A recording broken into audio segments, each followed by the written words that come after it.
Welcome to Adapt It, the podcast where we explore adaptations of various forms.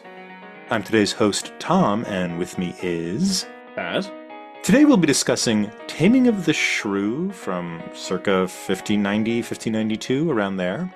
We'll also be looking at the 1967 Franco Zeffirelli version, starring Richard Burton and Elizabeth Taylor, as well as Gil Jigger, or Yanger, I'm not sure how to pronounce his name, his 1999 updated version titled 10 Things I Hate About You. So, in keeping with our little Shakespeare notes... Teach us, Tom, teach us. Should we keep this or no? Or is this annoying? I like it. I think do it's you? good. Okay. No, I Yeah, actually like it. I think it's a really figure good... No, I like it. I was just... So, talking about the licensing process during Shakespeare's day for legal performances of plays. And this is when a play would get licensed so you could actually perform it in public legally without being thrown in jail. Now, the person who was responsible for this was a position called the Master of Revels, which had existed for centuries earlier. Got to be one of the best titles from the... It's great, yeah. Master of Revels. Well, That's it a great title. existed really initially and continuously, and it actually exists today still, is the person responsible for making sure the court had plenty of entertainment. That was the role of the Master of Revels.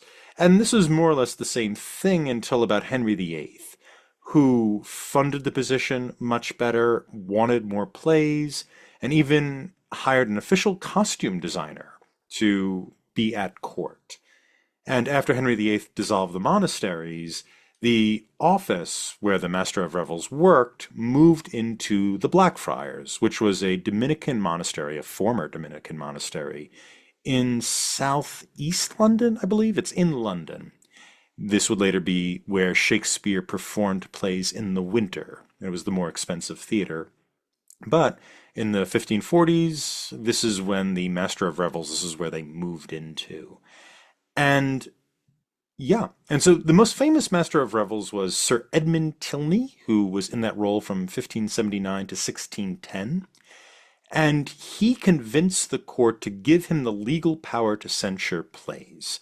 So what that meant was, up to that point, there was a vagabond law. And the vagabond law said you couldn't wander around. You couldn't be a bum. You could also not be a wandering player. And so you start to see people building theaters, and that would prevent them from being vagabonds. What happens with Tilney is he now has the right to let you play a play or not. And so he would read plays, make notes in the margins, and we still have some of these notes, as to what to change. He could attend rehearsals, and then he would sign the last page of the proof for the play's approval. And this was a big deal. So you would go around and you could show the last page of the play that you had permission to perform it. The argument that Tilney put forward for why he needed to control all public performances was that any public performance was in fact not a performance, but a rehearsal, quote unquote rehearsal, for the real performances, which would be for the monarch at court. And this led to an interesting political situation where the crown and the aristocracy defended players, but the people of London, like the Lord Mayor, who was as it sounds, the mayor of London, and a lot of the guilds and craftspeople really hated the plays. And so there's this interesting tension where the monarch was defending players, and the people of London, who had this kind of more of a puritanical spirit, were attacking them. And this is where you see a banning of theaters, outdoor theaters anyway, why the theaters are all kind of on the edges of London, because they can't be in the city proper. Also, what some people did was, in 1592 to 93, this is when the major plague hit London. And it was devastating. It killed like 15,000 people in that city. And what happened at the time was the Master of the Revels was employed by the Lord Chamberlain. And the Lord Chamberlain managed the chamber, right? The chamber of the monarch. And that's why the Master of Revels worked under him, because they wanted revels for the household. They wanted plays for the household. And during this time, Henry Carey, the first Baron of Hudson, was the Master of the Revels. His son-in-law was the Lord Admiral. They decided that the plague was a great excuse to create a duopoly with them as the owners of the two theaters they would allow to work in London. And they would only allow licensed plays by the Lord Admiral's men and the Lord Chamberlain's men. Lord Chamberlain's men was Shakespeare's company. And that was it. Those are the only people who had the right to perform in London. The Earl of Worcester's men had to leave London and they became a traveling theater troupe. I don't know how they dealt with the vagabond laws, but they were somewhat their success is unknown. We don't have as much documents about them, but they traveled around. Well, we don't have documents because they were vagabonds, They were filthy dirty, vagabonds, dirty yeah, filthy whores. That's vagabonds. what Yes. they were. What's interesting though is the Lord Worcester, the Earl, excuse me, the Earl of Worcester, he became more popular with the Queen, and he worked his way up at court. He eventually was appointed the Master of the Horse, which I'm not entirely sure what that means, but I imagine he managed her horse. And because of that, he got special dispensation for his company, the Worcester's men, to come back into London. They came back in 1602. So then you had three companies. When Elizabeth died in 1603 and her cousin James takes over, he legalized a few more companies, including the Queen Anne's Men, named for his wife, who came into being in 1603. And then the Prince Charles's men, later the Duke of York's, or the Duke of York's men, later the Prince Charles's men, who came into existence in 1608. What's interesting about the Prince Charles's men is that the theaters closed in 1642 during the Civil War, and so a lot of Prince Charles's men moved to The Hague to continue playing. So you had a bunch of British actors going over to The Hague in the 1640s to keep theater alive. And there's some newspaper accounts I've read of them putting on like Beaumont and Fletcher. Apparently he was very popular there, or they were very popular there. Beaumont had a play called A King and No King, which during a civil war in which they executed a king was very popular in the Netherlands. But that is a bit of a history of the companies and how that intersected and was informed by the ability for these royals to allow for certain plays. And the things they censored were always about sedition. It was never about sex. It was never about cursing. Though later in English history that becomes a problem.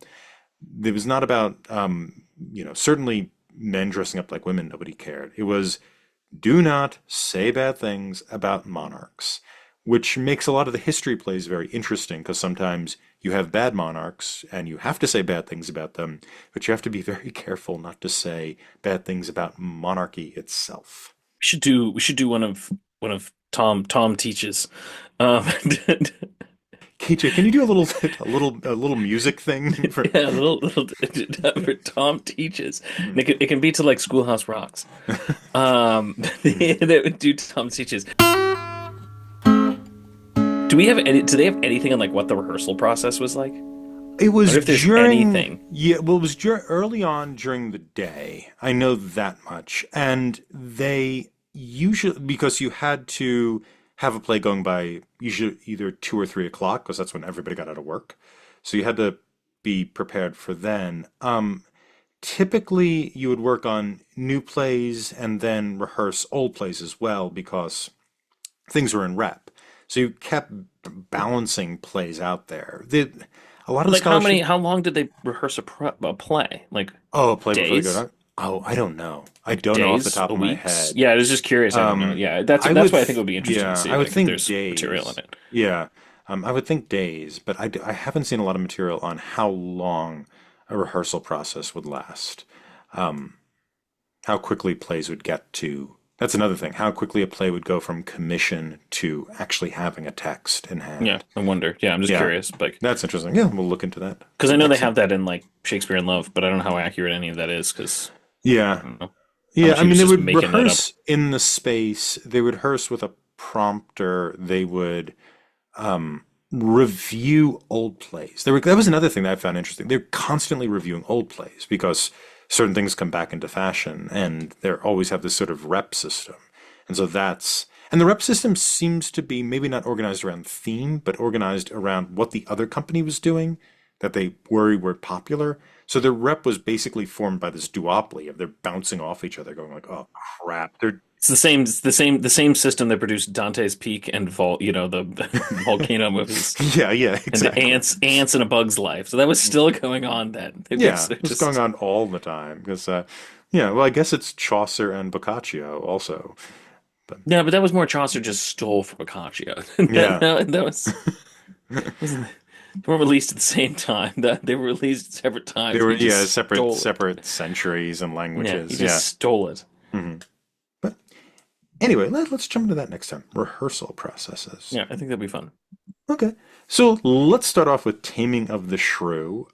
So Taming of the Shrew, I think, has the most bizarre thing I know of in a Shakespeare play, which is It's an the only one. Yeah, it's the only one that has this, I think. it's I think so. I've seen it in not really in other plays, but they have an introduction featuring a guy named Christopher Sly who a lord convinces when Sly's drunk that he's a lord and they put on a play for him and the play in a play is a taming of the shrew. It's Taming of the Shrew. It's the only play that has a frame device. Yeah, I think That so. you're not watching the play, you're watching another person watching the play, Yeah. technically. And other early modern plays have this. This is the only time that Shakespeare has Shakespeare it. does it, yeah. And usually in other plays there's more of an interaction. There's a great play called A Night of the Burning Pestle by I think it's Francis Beaumont, and it's a play within a play, but it's a play, and then what happens is it's sort of a comment on the middle class. These merchants, these grocers who kind of become middle class, they interrupt the play and they're like, we want our apprentice to be in the play. Here he is, and they start like kind of changing the play because, they want to. They don't like how the play is going and they want their guy in it and so forth. That's the play that comes to mind mostly when I think of like frame narratives in early modern stuff, but nothing like this. It's also really weird because it doesn't come up again. They don't return to the frame It at shows all. up one time in the middle of it. Because the same thing, like I had never read Taming of the Shrew. I'd seen some performances of it. I saw it in like Shakespeare in the Park years ago, but I don't think I'd ever read it. Um, and I was reading it this time. I thought this is weird. I don't think I've ever seen this. And then it gets mentioned like one time. I think at the end of like Act Two, the Lord says to the drunkard and is like, "How do you like the play?" And he says, "It is good," or something. It's like something, and then they just go on, or like, Mm. "I wish it had more something," and then it just goes on, and then it never comes up again. I was waiting for it to become like a Mystery Science Theater kind of thing, where the drunkard would be like yelling out periodically. I thought, "Oh, I never knew this was in here," and it never comes up again. I'm not sure why it's there. Um, Yeah, I don't know. Critics seem kind of baffled by it, other than it's a sort of spirit of inversion. That I get that a lot. That there's this inversion of the role of people, and that's what happens with Kate and Petruchio, Petruchio, yeah. Petruchio, excuse me, Petruchio. That her role is supposed to be submissive, and she isn't at the beginning, and that has to be corrected or something like that. I don't know how convincing I find that argument, Yeah, I since mean the only thing I could personally think is like either A, it was a sort of a joke on frame narratives where I don't know enough about the time period, but where there were a lot of plays, like to your point, where the Lord Admiralty's men doing a play with literally like were they doing a bunch of plays with frame narratives and it was like I'm just going to make fun of their frame narrative by having a drunk who thinks he's a lord watching the play. Is it the reason it seems so weird because it's a joke that we're not in on. We don't know the joke, and that's why it feels weird.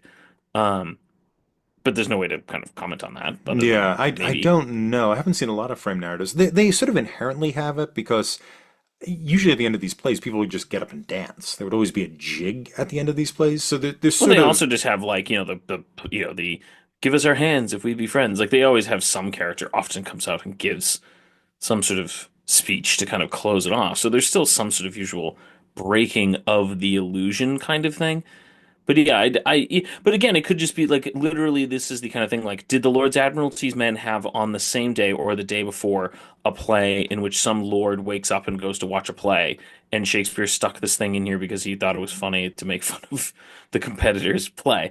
You know, Maybe that would that be a that just very strikes me fun as, thing to investigate. Yes. but I'm sure there's no way you could probably prove it because you'd have no idea when it was performed and what the other play was. But sometimes I always wonder when there are jokes that we're just like, I don't get what he's getting at. And sometimes I'm like, I don't think anyone does because Yeah. it's watch a modern sitcom. There are sometimes references. Go back and watch like Monty. I was watching a Monty Python today.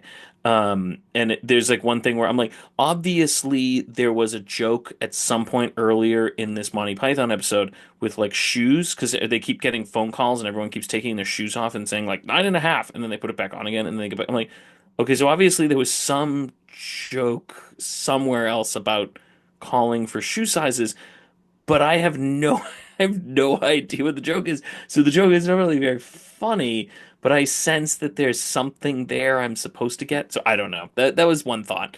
Is that the idea here? That there is a joke here, we don't have the context for it, so we're kind of stuck trying to understand why it's here, and it's because we lack the other half of the conversation. Um, Yeah, that may be it. It may be they had a very funny actor doing that, and it yeah. was just really funny, and they just shoved it in the beginning. Like, this is hilarious. They'll love it. We'll just shove it in the beginning here, and now we don't have enough for a whole play, but we have this random scene we could put We can just put in somewhere. here. I mean, I think that's also very possible. I think there's always Shakespeare was not necessarily writing. I mean, he's clearly an artist and clearly literary and all this kind of stuff, but he's not necessarily writing for literary purposes all the time. Like I think sometimes it's just no, that's just a fart joke. Yeah, Like yeah. that's all that is. Yeah, yeah, yeah, and dirtier than that. Yeah, he's not Milton, right? You No, read he's not. He's Milton yeah. and you read Milton is Shakespeare. Milton, prepped. yeah, Yeah, Milton Milton. is writing to the most learned person he can find. That's Milton's point. Shakespeare is not that. Shakespeare is, if there's a cheap joke he can make, boy, is he gonna make it. The only other thing I can think is that is because this play is really weird. I mean, I can't imagine even a contemporary audience wouldn't have found it a little weird. In terms of just the idea of like, let's just beat and torture someone until they do what I want them to do. Like there's a little bit of an element of like, this is weird. And so I mean, it's really hard, I feel like, half the time for them to play these things. Like, every time I've seen Taming of the Shrew, there's always, like, has to be some sort of, like, this is a problem play. And it feels like it was a problem play even for its time. Like, how do you treat this? Or do you treat it straightforward? And I don't know if that was sort of almost like a deflection mechanism of, like, this isn't my play. It's a play. You're watching them watch the play, like almost a distancing mechanism for criticisms of the play. Oh, okay. Like, I don't think Yeah. that's a very good, but it's like, is that what is it? Does it serve a function? This would be the does it serve a function? And it's really the only function I can think it would serve other than commercial, which that's what I really think it is. I think it's commercial. Whether to your point, they had a really funny actor and they thought it was funny and they put it in there as a drunken fart joke kind of thing, and that's all it is, or whether they were mocking some other play that was going on at the time. I think that's really what it is. But if it's going to serve a literary function, this is my always, if I always want to know what something literary function does it serve, what happens if it's not there?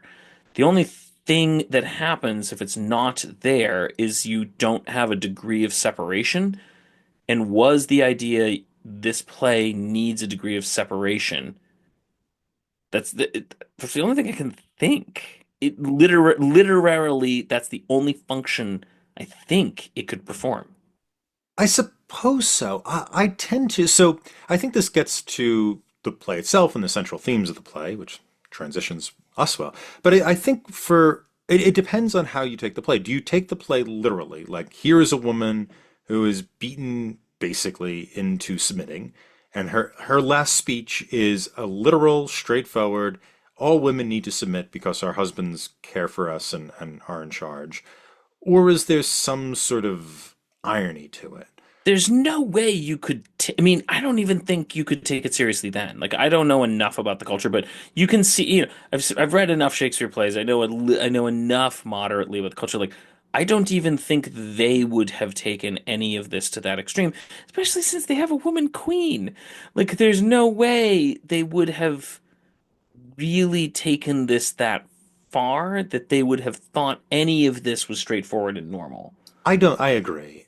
I didn't finish it yet, but I watched on YouTube, there's a 1970s American Conservatory Theater version of this, which is delightful. But what they do is they make it into a commedia dell'arte. They use commedia dell'arte things, and they use the text. They use a lot of the text, Which but that kind of works. That it might work. it works really well. And so they're actually pretty violent with each other. They're more violent with each other than in the Richard Burton Elizabeth Taylor But if you do that, then version. it's cartoon. Then it's Tom and Jerry. And A little bit, then, yeah.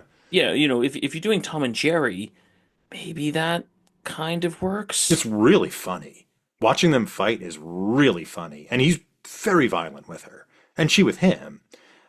So I think But maybe that's why Tom and Jerry kind of works because each of them gets as good as they gets. Or, or you get, I guess Tom never really gets hurt. But, well, which one's which? Tom's the cat. Jerry never really gets hurt, but Tom really tries to hurt Jerry, and then it backfires on him. Same thing for obviously like Wile E. Coyote and that kind of stuff.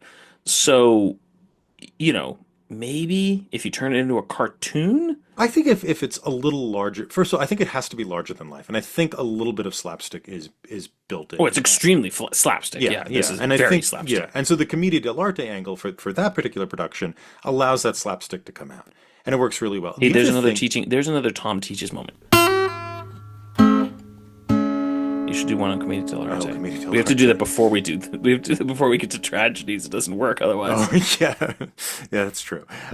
So that element would work. That element works really well. The other thing, and this is my problem with the Elizabeth Taylor portrayal of Kate, is she is far. As soon as she sees Petruchio in the ACT version, the American Conservatory Theater version, she's attracted to him. But she also tells him that there's a sort of flirtation with her shrewishness. Yeah. She's also very, very smart in that version. And so there's a bit of irony in her final dismissal of, not her dismissal, excuse me, her dragging forward the other women to say you need to bow before your husbands, etc. That's not taken quite literally as it is with I almost called it Catherine Hepburn, with Elizabeth Taylor. Yeah. I mean, Elizabeth Taylor's when we get to the movie, like Elizabeth Taylor, there's a problem there. I think there's a number of problems with her performance in particular, which is ironic since she was the producer. Maybe that's why she got away with it. Not with Richard Burton, but with her performance, I think there's some problems. But I just think it's a weird play in that, yeah, I don't. There's no way you're meant to take it seriously, but are you meant to laugh at how far Petruchio takes it? Oh, Are you yeah. meant? Well, yeah. I mean, I guess I should rephrase. Yes, you are meant to laugh at how far Petruchio takes it.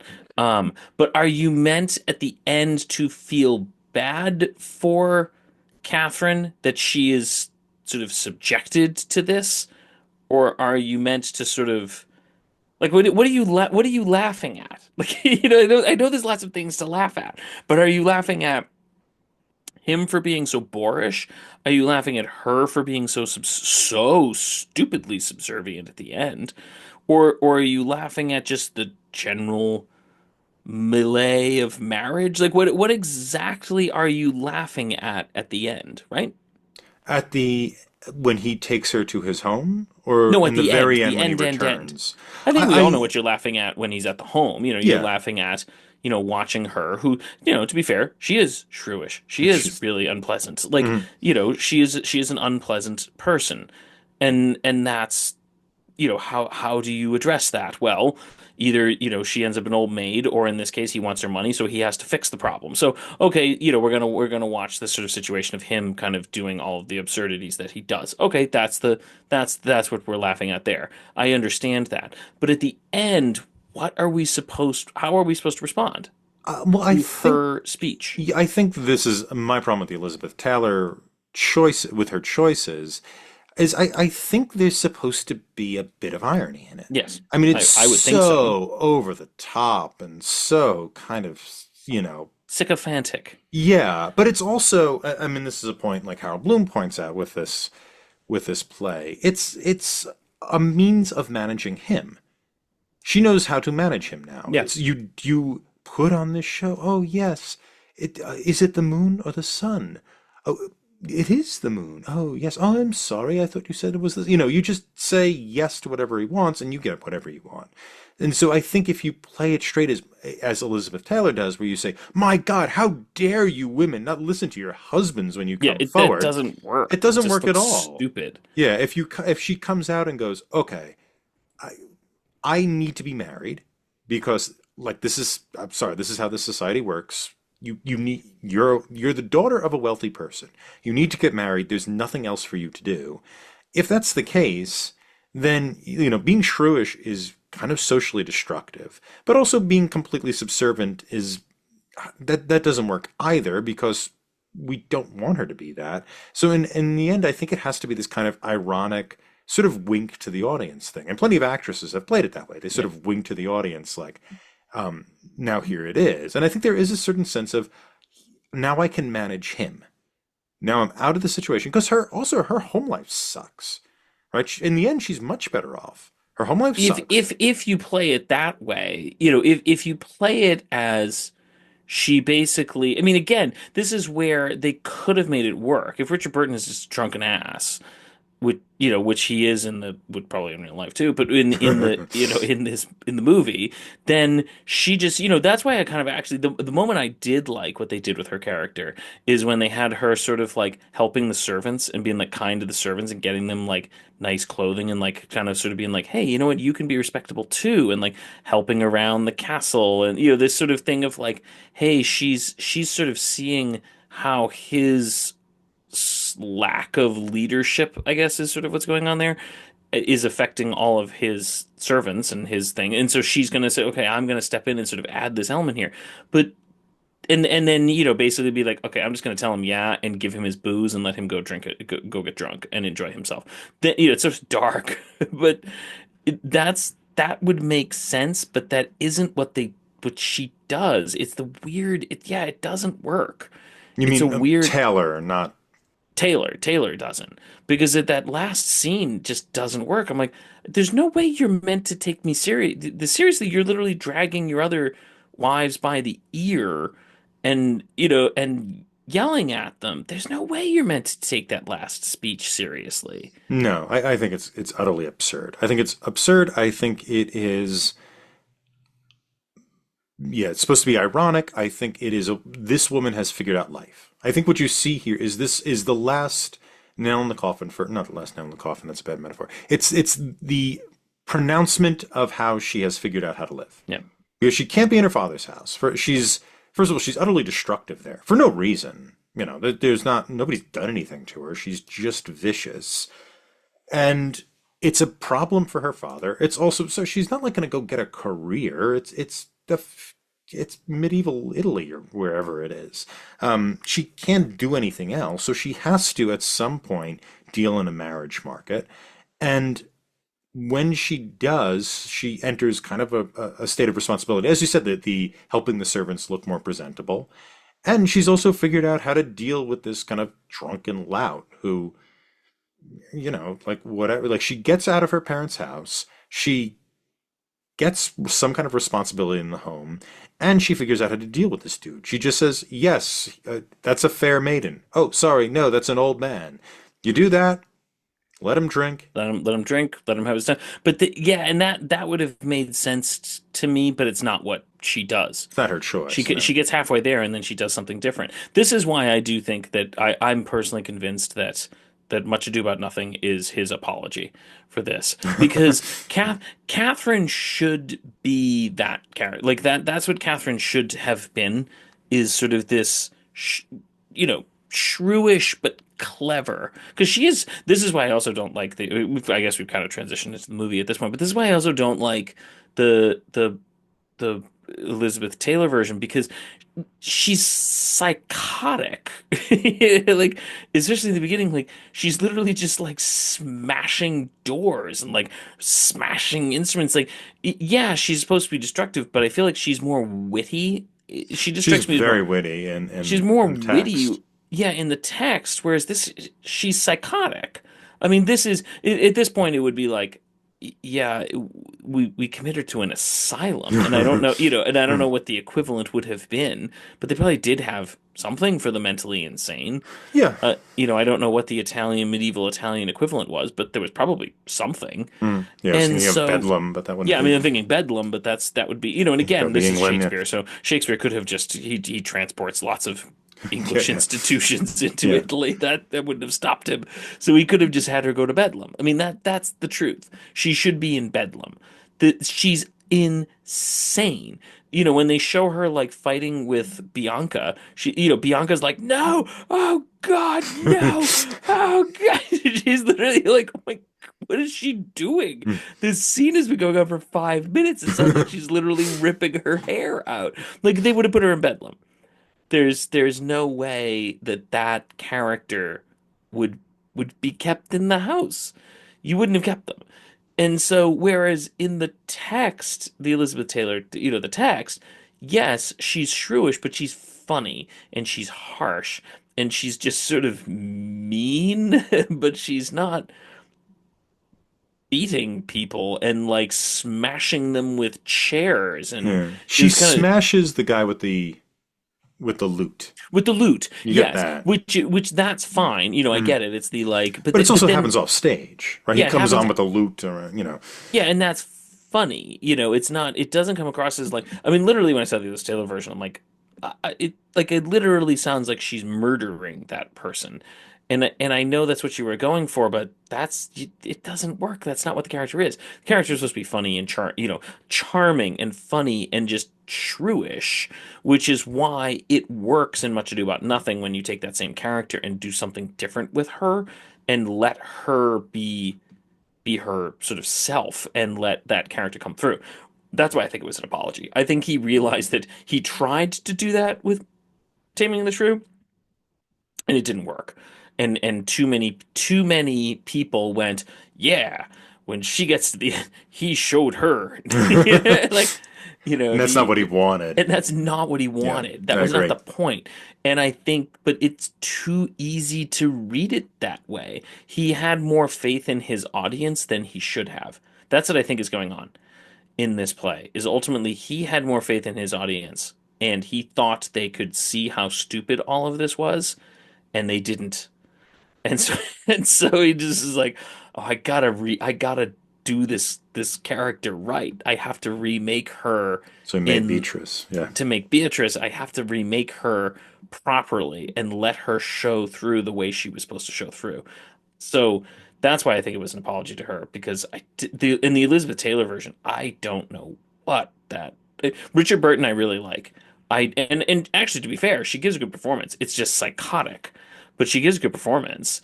If you're meant to get at the end of it that she's whatever has happened to her. Yeah, I mean this is my This whole is thing with the this is the classic gaslighting. I mean, this is gaslighting. This is gaslighting when, the before the movie.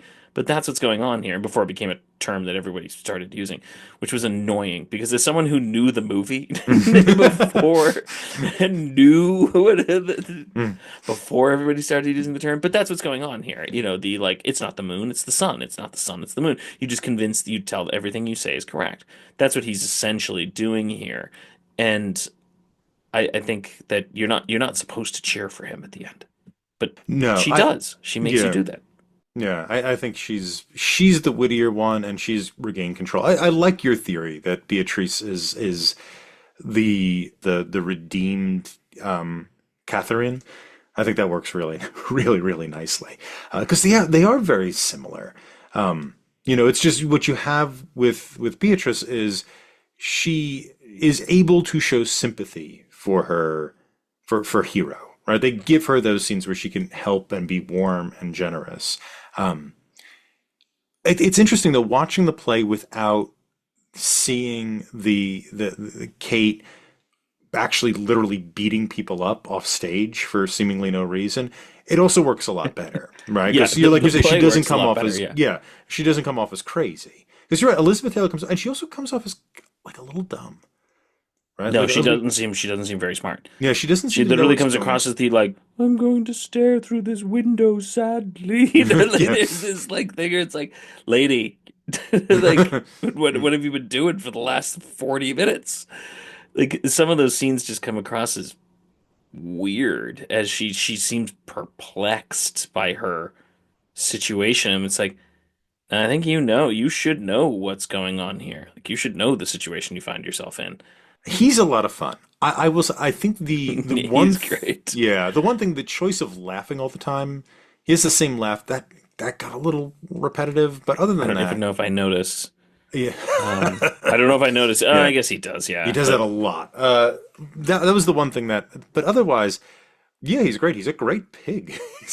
yeah, And he's great. I like the scene when they're first. He's great in that scene when they're first meeting and they have to chase each other around, and then a lot of that physical comedy stuff. I think that works nicely. I will say about this play. So it was composed. The music was composed by Nino Rota, Music's nice. who's most famous for The Godfather. He's the da da da da Oh, da da da da da da. He's that guy. He also composed all I of thought he was related. Isn't he related to Coppola's? Coppola's father was a flautist who helped, I think, a little bit with the music, but the main score was composed by Nino Rota. I could have sworn he. Oh no, you know what? That's right. The Coppola's one. His father won an Academy Award for a different movie. Oh, did he? Yeah, August Coppola. they're one of the only three. There's only two families that have a grandparent, a parent, and a child who have won an Academy Award, and the Coppolas are one of them. The grandfather won for his score. Coppola obviously won for the movie, and Sofia Coppola won for Love and Translation. Did she win for that? She might have won She for won for something. screenplay. Yeah. She won. I think she won for screenplay.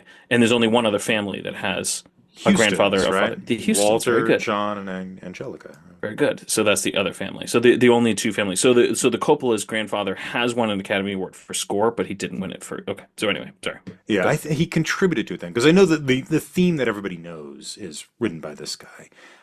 But anyway, so I love the music in this, but I also realize it's kind of a problem that I've noticed so much of the music. Like I've spent a lot of the scene like because there is a lot I of movement, There's there's a a lot of yeah. color, there's a lot of celebration, and a lot of it doesn't do very much, which is fine. That isn't necessary for a movie to just roll forward. Nothing has to Nothing always serve a has to function. happen. Sometimes Yeah. we can enjoy the thing we're seeing. Mhm. But it is a little odd in a 2 hour Shakespeare movie to mostly pay attention to the score, right? It feels like maybe there could have I been paid a lot of more attention to the in this scores. movie. I really like the costumes, Mhm. actually. Yeah. I don't know if it got anything for costumes, but actually I really really liked the costumes quite a bit.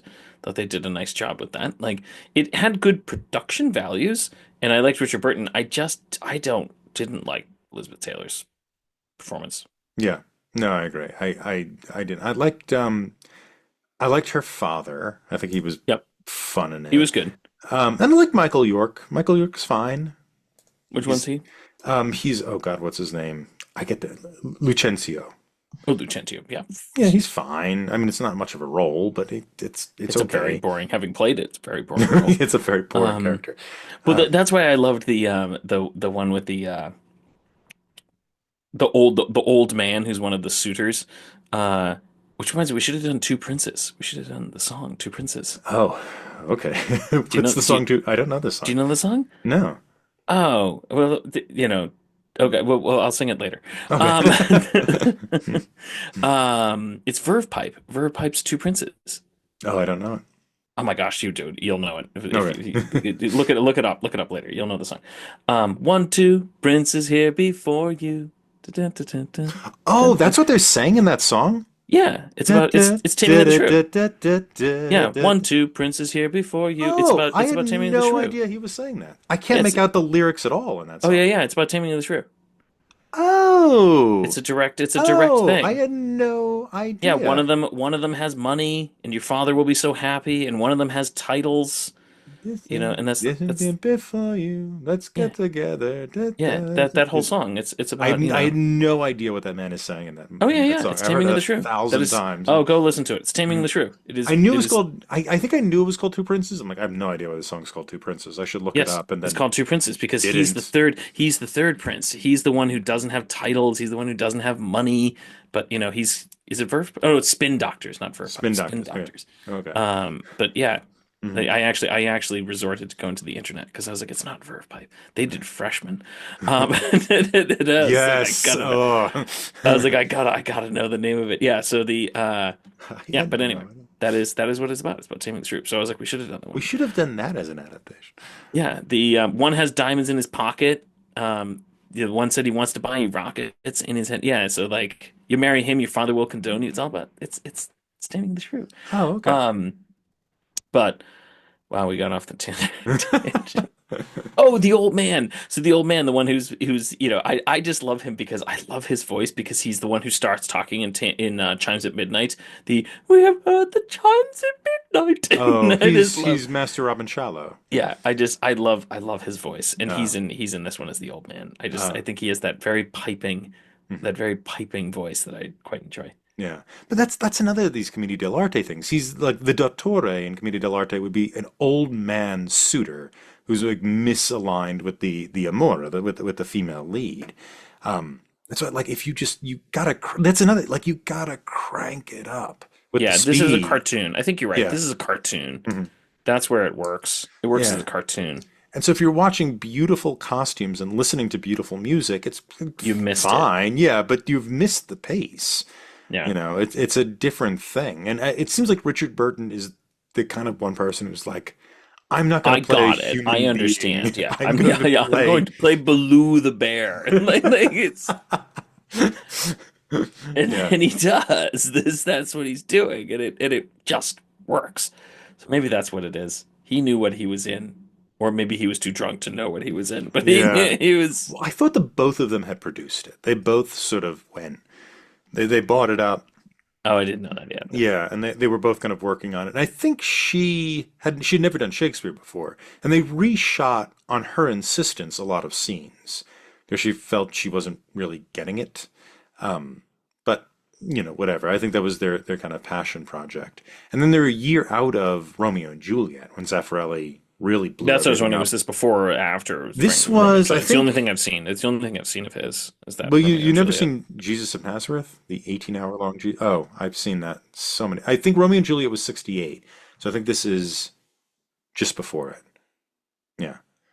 Oh yeah, I'm surprised you haven't seen Jesus of Nazareth, starring every single actor from England who was alive in the 1970s. Oh no, I haven't seen that. They haven't seen. Oh, They that'd have be fun. Laurence Olivier's in it. Anthony Quinn is in it. Michael York is in it. I think he plays the Baptist. I think Richard Burton might be the exception. He might not actually not be in it. But it's amazing because it's 8 hours long, and as you're watching, you're like, oh, he's in it too. How the hell did they get these people? That's Oh no, I that is haven't the seen it. yeah That'll be that, fun. that Easter. Go watch it and play guess, guess that actor. Anyway. All right, now we got to move on to 10 Things I Hate About You. I I adored This is such this. a good movie. Yeah, it really is. I'm trying to bring up the cast list So here. unfortunately, I didn't get to rewatch it today because my kids had a snow day. I was going to try to put it on, and my kids had a snow day, so I couldn't do it. But I have seen this movie so many times, and I think a lot of it. I was trying to remember. I'm like, why have I seen this movie so many times? And I remembered it was when I was working in high school. It used to be on TV all the time where I worked. And so I've seen it like it must be 50 times in total because it was Oh. constantly on. So I thought I don't need to see it again. I love this movie and I would happily have watched it, but I don't know if I've seen it in 15 years, probably more, but I don't think I'll have any problems remembering anything from it. It's a Yeah. great movie. It's really, really funny. And we can talk about why this works and She's the Man doesn't work. I think part of the thing too is the actors are all very good in it. Yes. And it's on Julie, obviously, Heath Ledger is a very good actor. And you could even see it here. He's charismatic. He's fun to watch. Julia Stiles, I don't think is that great an actress, but she's very She's good very in this good movie. here. This is a great movie for her. She's got that Avril Lavigne skater boy thing Oh going on. yeah, Like it just and it yeah. works. Like just the attitude works. And even in scenes where she has to read the poem out loud, right? She reads the poem out loud after she finds out that he's been paid, that Yeah. Heath Ledger's Patrick has been paid to date her, and she plays that scene lovely. Yeah. It's really affecting. It's really touching, and I think maybe that's one of the reasons why this adaptation works much better than She's the Man. You also don't have the problem of we have to pretend that everybody thinks this person is a boy and an attractive, sexy boy at that. Yeah. You don't have the Yeah. absurd situation there. Yeah, I mean the absurd this is sort of what it does because the absurd situation of She's the Man, like it works for commedia dell'arte, it works for Shakespeare, it works for non-realistic theater. I won't say Brechtian because it's not Brechtian, but it works for non-realistic theater, which is why even in the movie version that we saw where it actually worked a lot better, that movie, yeah, I guess that's it took itself seriously, but not quite as like teen comedies seriously, like teens taking themselves seriously kind of thing. It's still a bit of a fantastical situation. I mean, they're in a kingdom in some Yeah, undefined and I guess point and I in the guess that's the thing. past. There's a fantasy to it, but that's what I mean. It's like, but whereas the She's the Man wants you to just be like, it's here, it's now, it's today, this is real. They have a soccer game. Like all of these things that I'm supposed to take seriously. It also suffers from the worst possible fate, which was nothing was funny in She's the Man. Whereas, 10 Things I Hate About You has many funny things. Like it has many funny jokes. It has a lot of things that just work. I think it's also that even if you took the exact She's the Man essentially tried to do more or less the exact scenario and just transpose it onto a modern scenario. So, a modern plot. 10 Things I Hate About You is not the exact plot. He doesn't actually beat her and starve her. And like, he doesn't actually do all these things.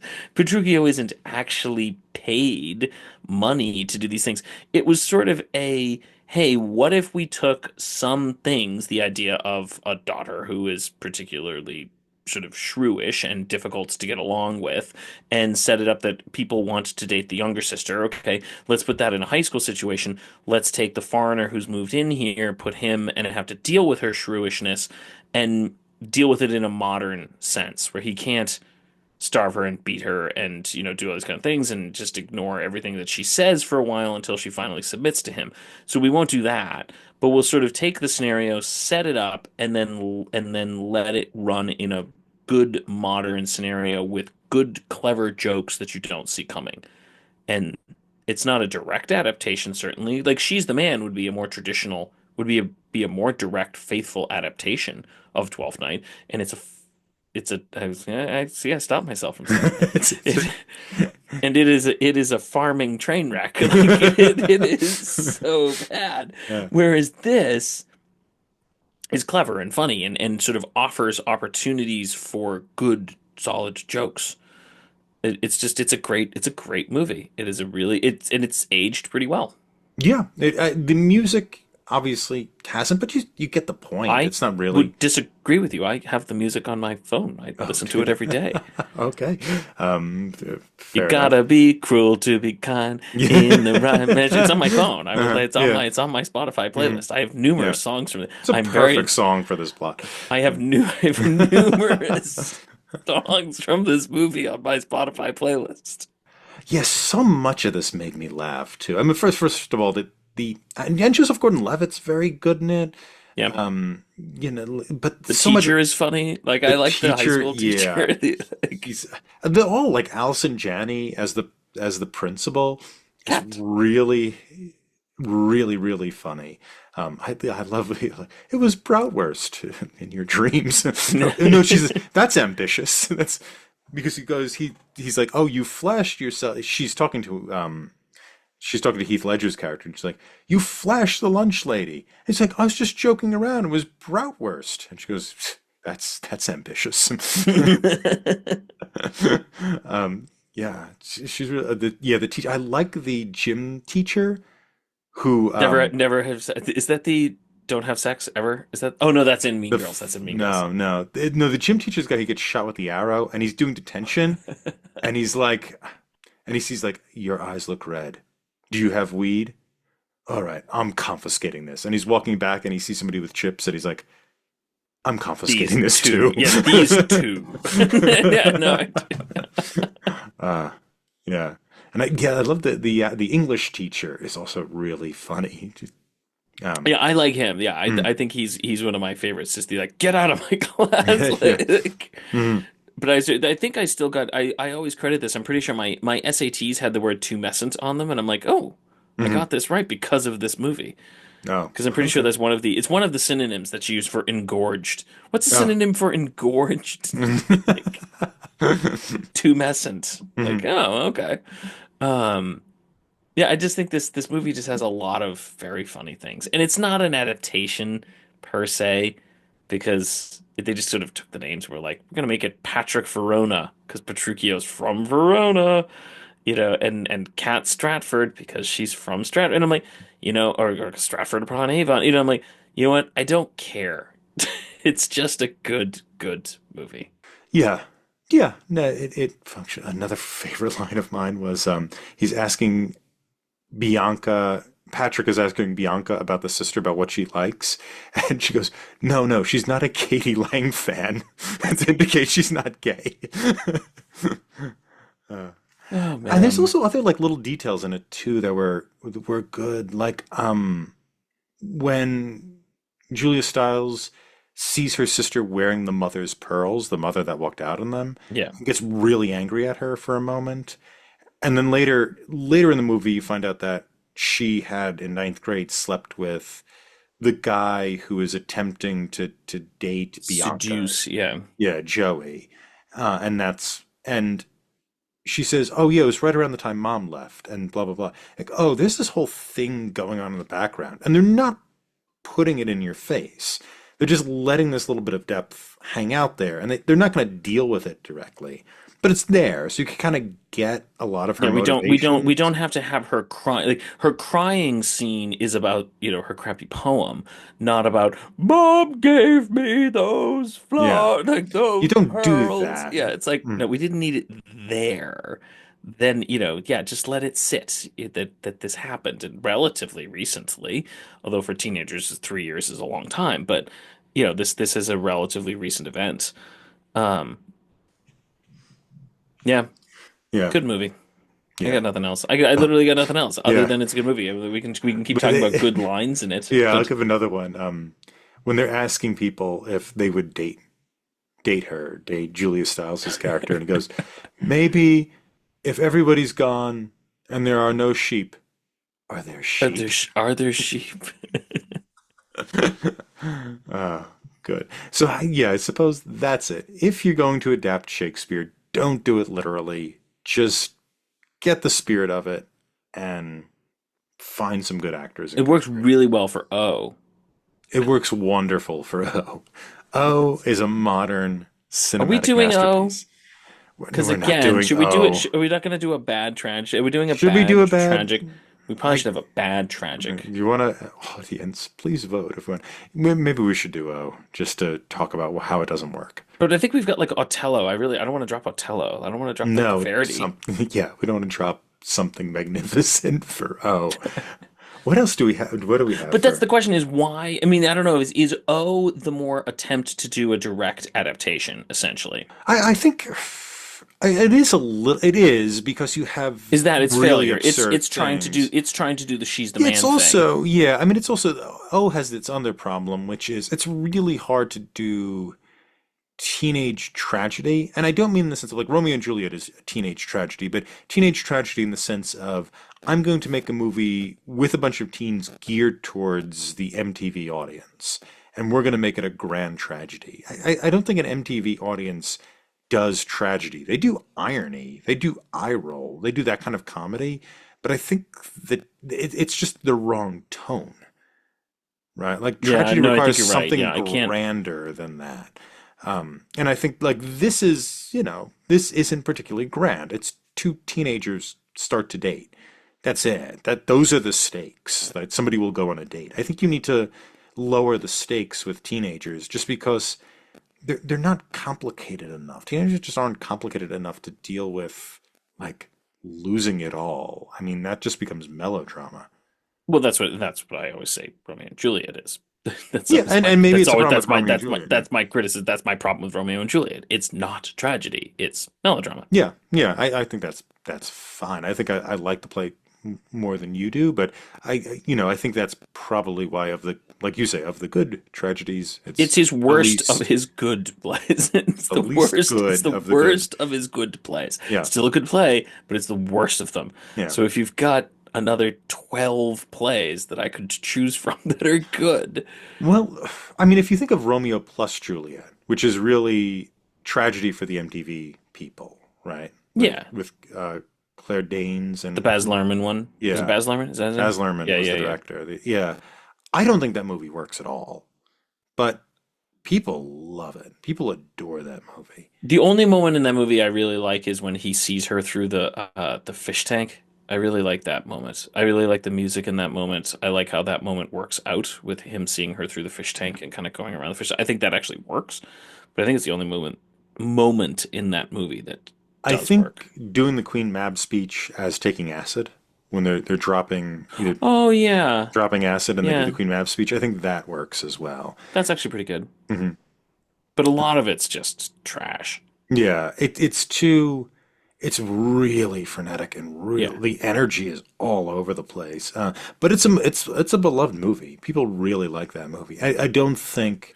It's probably the closest you're going to get to a good teen tragedy though, because it's just like I mean, I guess that's the thing is like I just have a lot of having seen the Franco Zeffirelli one, I just have a lot of trouble watching Romeo and Juliet and seeing that as a tragedy and not just a comedy with a slight mistake.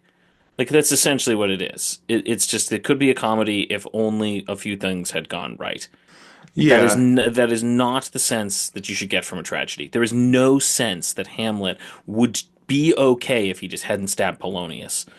Like there's yeah. no sense that it Hamlet would is have. not okay from the first thing Yeah, Hamlet says. he is not. It is not going to end well. Macbeth would not. I mean, maybe you could argue Macbeth would be okay if he hadn't met the Weird Sisters, but Macbeth from that point on, it's not going to go well. There's nothing. It's not as if like, if only Lady Macbeth hadn't gone crazy, it'd have been okay. Like, there's no sense that like if only one thing had changed, it would have been okay. That's tragedies have to have a sense of collapse, maybe. I'm not quite sure what the right word would be. But Yeah, I think a certain sense of inevitability, yeah. right? I Um, think with Romeo and Juliet there is, if you one know. thing goes right, Mhm. if that one dude, what does he end up in like a plague house or something? If that one dude doesn't end up in a Yeah, plague that's house, right. if that Yeah, one dude doesn't end up having staying in an inn that gets quarantined by the plague, it's fine. There's really no sense. Maybe Tybalt dies still, because he still might meet him outside the tomb and have to kill Tybalt, but no, is it Tybalt? Yeah, it's Tybalt. But other than that, I don't think we care. There's no sense there that anything would go badly. So, but and I guess that's the problem with O. What stakes can you set for these characters that would yeah, matter? and there's other things too that just adults do that children don't. The moment that jumps out is in Othello. At one point, Desdemona's father says, "Watch out for her. She betrayed me, and she may betray you." And they replicate that with Martin Sheen playing that role in O as the principal, and he tells the guy who plays Othello, or their version of Othello, watch out, she didn't listen to me, and she might betray you. And you think like, who Yeah, would who would say say that to their that? teenage girl's boyfriend? Like who would like I get it when it's an adult woman and this guy's whatever in charge of Venice or something like that. But who's like, oh, watch out, my daughter cheats about like a 17-year-old girl. Like this just isn't this she's like Venice isn't riding on the behaviors of this woman.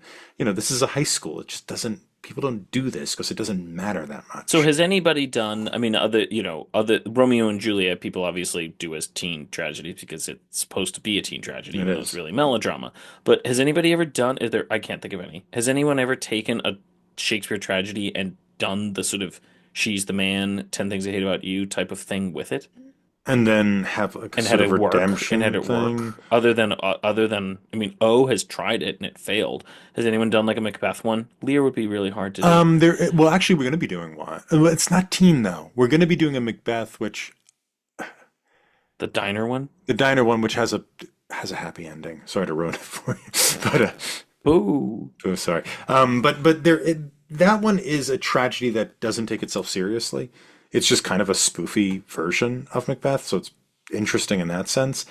That's not obviously not a teen thing, but I can't think of like a Can't think of one that does it. I that mean, does it Hamlet, I well. guess, is technically supposed to be young, but I guess he's not. He's It's not a 30, teen. isn't he?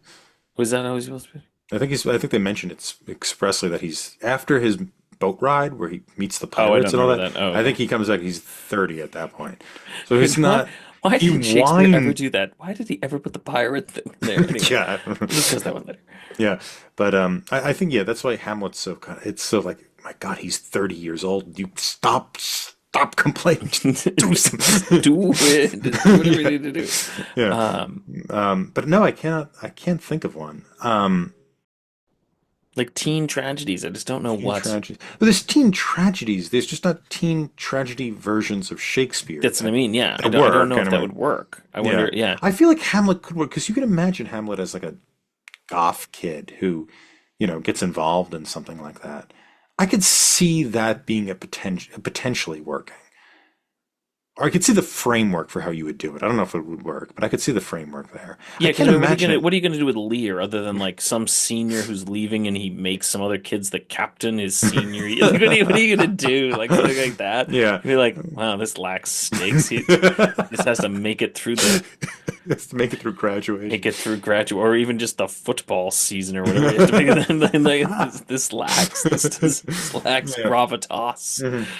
So you can't really do that. And yeah, Othello is probably the closest because that does, jealousy and things like that. That's probably why they did because it is the one that probably would make the most sense, but there's just, I'm not The sure you can teen get. Timon of Athens.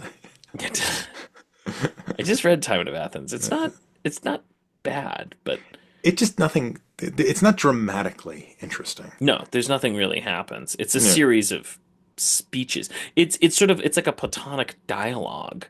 It's got the same drama as a Platonic dialogue. Um, Yeah, I think that's right. so you couldn't really do that one. Coriolanus, I mean, I actually likes Yeah. Coriolanus, but I don't think you could Yeah. do it. Yeah. I mean, I think this is the problem, though. The stakes just aren't there. And Titus Andronicus is just too violent. It'd be hilarious. It'd be really. I don't But know. that would be There's a the thing lot of is that that's the raping. thing That's is the problem. You can't. that's true. It's There is a lot of kind of raping. hard to make it like teen happy when But I guess that's the thing is like if you're going to do these tragedies, you almost have to make them comic Hmm. because You have to you change just the can't. ending. Yeah, you just can't take or just sort of over the top like the faculty or something where it's like yeah we're not meant to take this totally seriously. Yeah. No, I suppose not. Yeah, I don't know. I don't think it would work. But But if 10 Things there's I Hate a About You does work. excellent Highly movie, highly recommend. I would recommend that to anyone. If you enjoyed Taming of the Shrew or 10 Things I Hate About You, try out these adaptations. There is El Duco di Atene, which is an opera buffa about Taming of the Shrew, um, as well as Frederick Reynolds' Catherine and Petruchio from 1828. So we have a lot of opera here. Actually, Rossini songs are featured in that. Apparently, Rossini worked with him on that one. There's a bunch of Taming of the Shrew ballets as well, so you can figure out which ballet you want to see. There is an 11-minute D.W. Griffith version of Taming of the Shrew from 1908. So there is another great adaptation, quote unquote, great adaptation.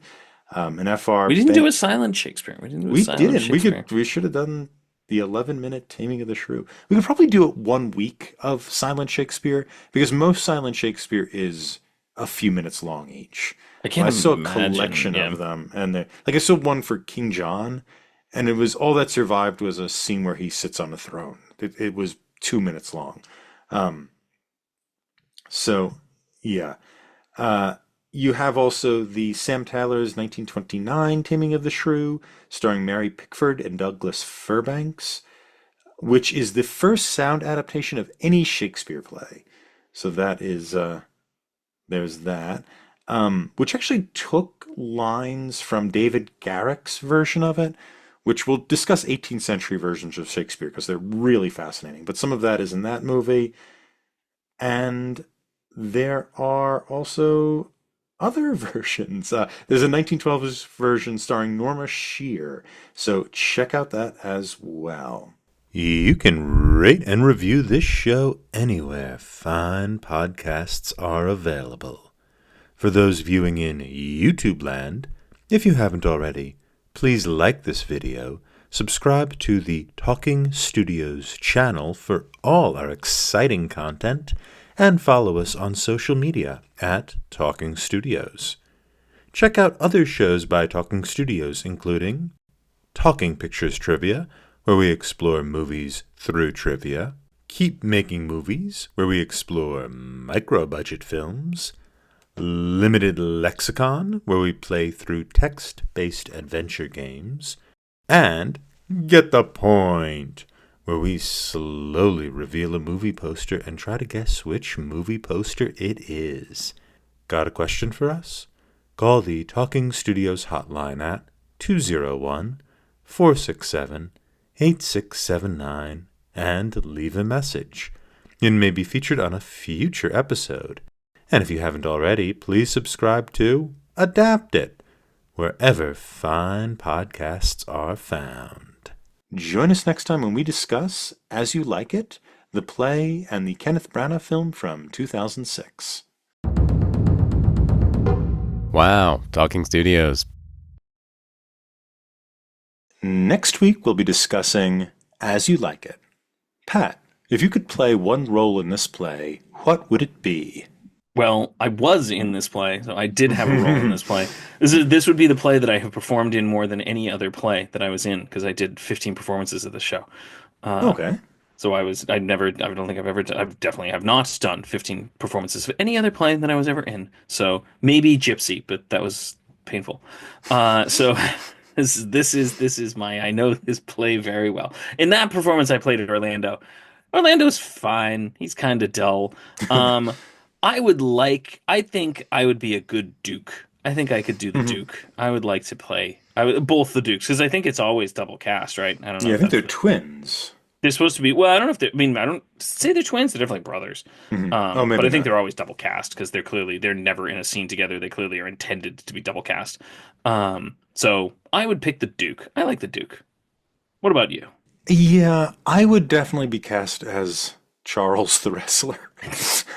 I mean, there isn't much to the role, but I just know because I'm a large person and You wouldn't be Jaques? I could see you as a I could be Jaques. Jaques now I'm a little older. Yeah. Yeah, I think you'd be Jaques now. Yeah. I think like a sort of self-indulgent guy wandering in the woods. I think Yeah, no that might offense. suit.